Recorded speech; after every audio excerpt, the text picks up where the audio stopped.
எவ்வளோக்கு bro petrol? 2500. ஓ 2500. கிட்டத்தட்ட இங்க இருந்து கோவா 1000 கிலோமீட்டர் கிட்டக்க வரும். எப்படியும் ஒரு 15K 16K கிட்டக்க டீசல் போடுற மாதிரி வரும்னு நான் நினைக்கிறேன். பட் நான் சொல்றேன் அங்க போயிட்டு ஃபுல்லா, ஏன்னா நிறைய பேர்த்தோட கனவு கோவான்றது. அது என்ன லைனு? போட்ட திட்டங்கள் கைகூடும் நாள் வந்தது.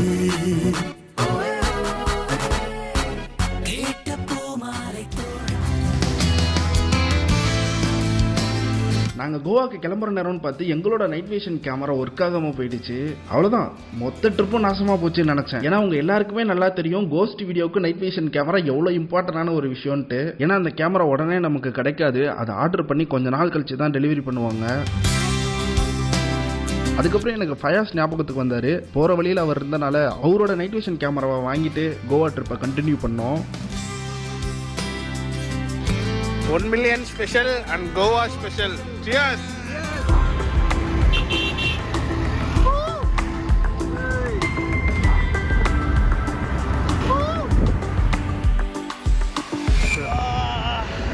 முடியலடா.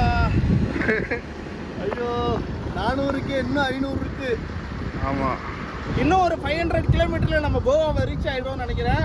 அநேகமாக எப்படி காலையில் ஒரு 9 o'clock 10 o'clock கிட்டக்க ஆகிடும். நாங்கள் அப்படியே பொறுமையாக அப்படியே ரசிச்சுக்கிட்டே ஜாலியாக தான் போயிட்டுருக்கோம். ரொம்ப வேகமாக போகணுன்னாலும் போக முடியல. கிறிஸ்மஸ் லீவ் முடிஞ்சு எல்லாரும் பறந்துட்டு இருக்கானுங்க.